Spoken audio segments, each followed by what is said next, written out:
think so. Now if there is a proof, that's a different thing, but there isn't.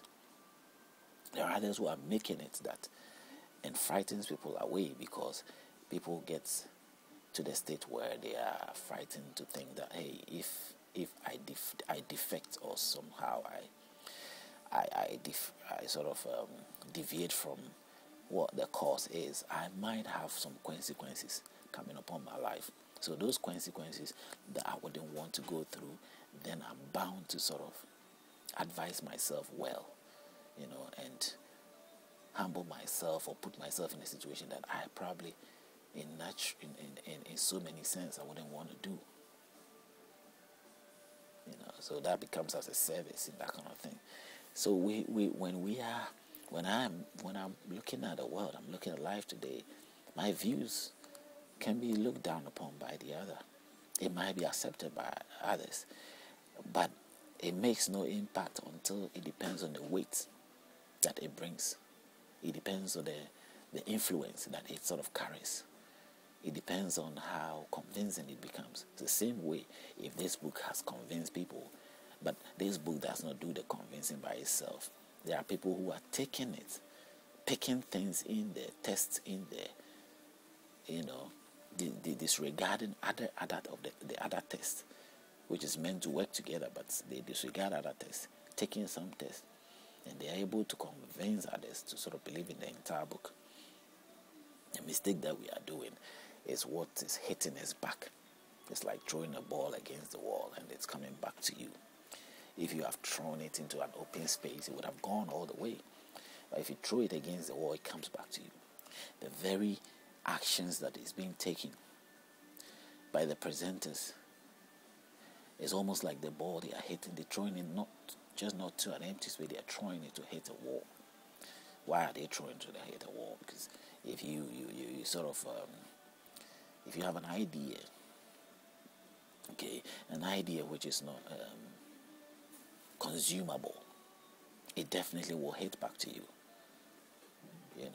Anything that can be consumed, if it's a very good thing, it gets dissolved, because it's dissolvable. It goes into the body, it goes in the sense take it becomes part of us. It doesn't hit you back. But if the ball hits you back, that means the ball hit the wall. If your message keeps running back to you, or keeps, bringing problems to you, then somehow it's not being dissolved. It is not, sinking in. It is hitting the wall and it's getting back to you. It's giving you the creeps that you're having, the difficulties that you're going through. And sometimes the same thing, even your children, they said your children will have the same characteristics that you have. So you are bound to sort of be able to identify yourselves in them. And sometimes there are people who don't even have that. They have children who are strange from them. I mean, generally, when we talk of human, we are all connected in one. It might not be necessarily your child, but that child that you have given birth to may have some reflections of the human race, the sort of mistakes that we have to do as a result. We are giving birth to a child who, will sort of demonstrate those bad influences that we, as a result, we have, created. Not necessarily created, but we have sort of embraced or have loved, And those are some of them I'm teaching here. I'm sort of revealing here. I'm not necessarily teaching, but revealing. Because if we have those advices that we are having from the books, which is also a command and a law, and combining it together, it's not like the individuals are there, but it's blending itself now in society. It's not just an individual institution.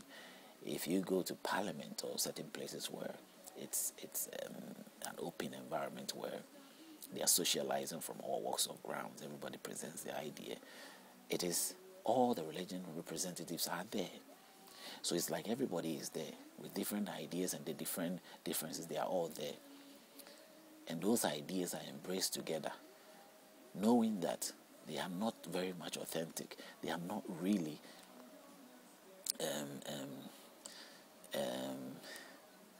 joined together. They can't be joined together. They don't have any relations in any grounds. Yet they are put together. And when they are put together, You might be there and be a different person, but you end up being convinced by another person's idea at some point, because his suggestion probably will be saving the day. So you embrace it and you sort of accept it as right. And as time goes on, you won't be the necessarily, you've set the law and you will die, you're dead and gone. Another person comes in there. That generation will see that, rule, that they also continue from there. And eventually you realize that we have embraced or sort of created something either good or monstrous. That's the situation I'm finding here. That's the picture I'm trying to visually, reveal to you. So if I look into these books and the rules and regulations and the directions and the so-called inspiring words or inspiring verses and all that, I see no inspiration there. People that I know who are so committed, whose ideas stand on these lines, what do they do? What have they done? Someone will say that, hey, you claim to be that and that. What have you achieved? What is your achievement? What is your proof that you have got the best idea, or that what you stand for, what you believe, has really brought something, good results to life? I don't have that. I especially don't have that. But what is so proud of life today? What is so admiring about life today? Is it because you are individually within this terrible times of war and frustration and disaster, because you have been able to find yourself somewhere in an environment where you are enjoying the best of moments together? You're thinking that the whole world is not in chaos, but the world is in chaos. If you were to be relocated right now to, let's say, Ivory Coast, or let's say Syria, or let's say Morocco, this moment, today, the 20, what's today's date?